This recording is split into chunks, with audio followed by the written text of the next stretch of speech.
All right, so let me go ahead and talk about few anatomical positions. Pretty quick, simple. Cephalic is the head, caudal is towards the buttocks area. Medial is more towards the midline. Lateral is away from the midline. Okay, so those are super simple. Okay, proximal is more towards the shoulder. Distal is more towards the wrist, or more towards the, if you're talking about the lower limb, then we're talking to the ankle itself. Okay, what is the upper limb? What is the lower limb? Upper is up, lower is down. Okay, so limb is the arm itself. Arm, forearm, and wrist, or the hand. The lower limb will include the leg itself, was basically the thigh and the leg and the feet as well. So another thing is just to kind of understand, hey, we have something called different sections for the view, or sectional views. That's super important for the different cut sections or diagnostic tools like the MRI, CTs, ultrasounds. So those are different diagnostic tools.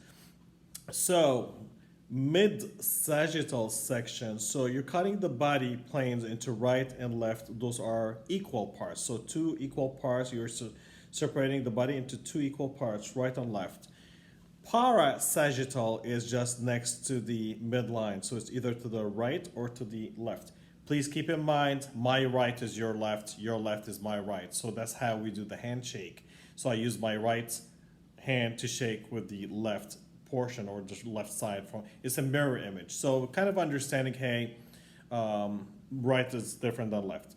Okay, so this is concerning the mid-sagittal section, the parasagittal section.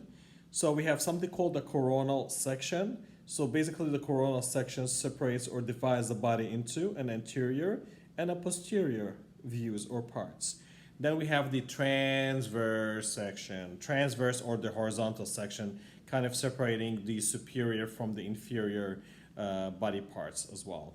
So those are the different sections. For the quadrants, we have four. Quad is four, quads, quadruple, four. So we kind of subdivide the body planes into right upper quadrant, left lower quadrant. Then we have the left upper quadrant and the left lower quadrant. So basically it's just a cut section through the umbilicus itself. So you're subdividing the body. If I'll just kind of show it on myself. So this is the midline right there. Then you do, this is a longitudinal line. Then you have a transverse line cutting through the umbilicus itself.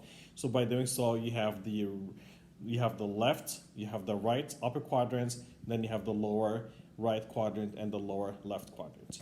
So this is the quadrants. So if I'll talk about the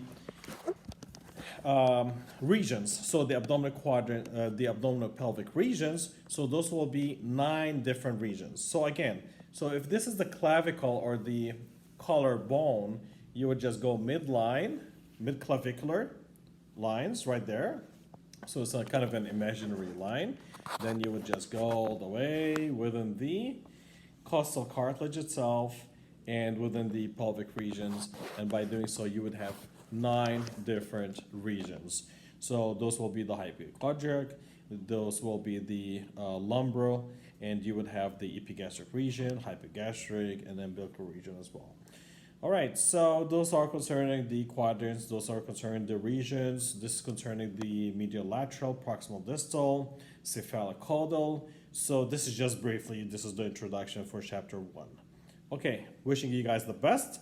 So in less than 4 minutes, we kind of went over chapter 1. So just do the readings, look into the diagrams, and hopefully this will be beneficial for you. Thank you.